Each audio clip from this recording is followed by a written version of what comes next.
Today, I will be discussing the mechanism of action for the drug Remdesivir, which is a drug of particular interest due to its potential to combat the coronavirus in humans. But first, some background information about Remdesivir.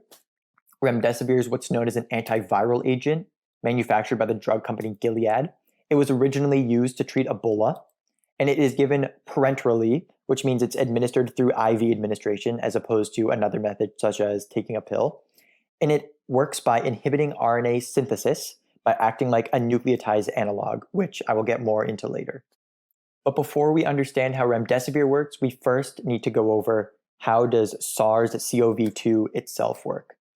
Now, SARS-CoV-2 is the virus which causes the coronavirus or COVID-19 disease. And SARS-CoV-2, like many viruses, has spike proteins on its surface. Now, these spike proteins are important because they allow the SARS-CoV-2 virus to bind to ACE2 receptors, which acts as the virus's key to get into the cell. After the SARS-CoV-2 binds to the ACE2 receptor on the membrane of the host cell, the membrane invaginates the SARS-CoV-2 virus. Essentially, it closes over the virus and brings it into the cell in an endosome. This endosome then fuses with a lysosome through a process known as endocytosis. Basically, the host cell is taking in the virus, and the coronavirus then exits the lysosome or the endosome and begins to unravel its viral RNA. Now remember, RNA is the genetic code of a virus, and it's very similar to the DNA, which is found in mammals. It's just single-stranded, whereas DNA is double-stranded. Now, the viral RNA hijacks the ribosomes, which, remember, are the protein-making organelles of the host cell, and cause the ribosome to create various viral proteins. One such protein is known as RNA-dependent RNA polymerase, or RDRP. And RDRP is important because its job is to take in viral RNA and produce more of it. Thus, the concentration of viral RNA in the host cell will increase, meaning that there's more viral RNA to hijack more of the host cell's ribosomes, resulting in the production of more viral proteins, which ultimately come together to produce new SARS-CoV-2 viruses, which can then exit the cell to infect other cells. Essentially, this is the way that the coronavirus infects cells, by entering the cell, hijacking its ribosomes, creating more proteins, which then create more viruses, which then spread to hijack other cells. Now the question becomes, what is it that Remdesivir does to prevent this reaction pathway? So Remdesivir enters the cell after being initially administered by IV.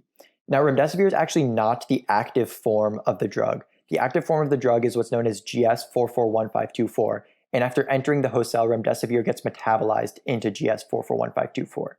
Now GS441524 is special because it's an adenosine analog. Remember that adenosine is one of the 4 base pairs that makes up DNA and RNA. What adenosine analog means is that GS441524 looks and acts a lot like real adenosine, but it is in fact not adenosine. Essentially, the cell thinks that it's real adenosine, but it's not. GS441524 is what's known as a nucleoside, meaning that it's very much like a nucleotide, like adenosine, it's just missing a phosphate group. Now remember that RDRP, this protein here, normally takes the 4 base pairs, including real adenosine, makes viral RNA, which then gets translated by the ribosomes into proteins, which ultimately make more coronaviruses. But in this case, RDRP thinks that GS441524 is normal adenosine, and it's going to uptake that as it would normal adenosine to create the viral RNA. In this case, however, GS441524 is not true adenosine, so it results in creating a defective viral RNA. Now, a defective viral RNA means that SARS-CoV-2 cannot be produced, and even RDRP will sometimes shut down due to the defective viral RNA which it produces. Now, this all seems good. It seems like the Remdesivir is correctly inhibiting this reaction mechanism which SARS-CoV-2 uses to replicate, so it seems like Remdesivir should be effective in inhibiting the reaction mechanism of SARS-CoV-2. Now, this all seems good, but there's actually one more piece to the puzzle. Viral RNA also encodes for a protein known as 3', 5' exoribonuclease. This is a viral protein whose job it is to locate and solve problems in the viral RNA strand, problems much like the problem caused by GS441524. So the exoribonuclease protein actually fights against the GS441524 by removing the analog which it inserts into the viral RNA and thus making the defective RNA effective. Thus, the exoribonuclease can actually cause an RDRP which is initially shut down to continue operating, thus combating GS441524 and remdesivir in general. So now the question becomes, will remdesivir work? The first thing which is important to note when discussing remdesivir is that it's only been thoroughly tested in vitro, basically meaning that it's only been thoroughly tested in a petri dish.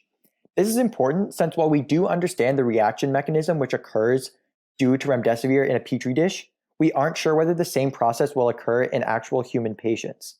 We also don't know whether or not the GS441524 will be effective in inhibiting the reaction mechanism of SARS-CoV-2 due to the fact that it's unclear whether or not the exoribonuclease will be able to effectively combat the GS441524 and cause the virus to continue to replicate despite the presence of remdesivir.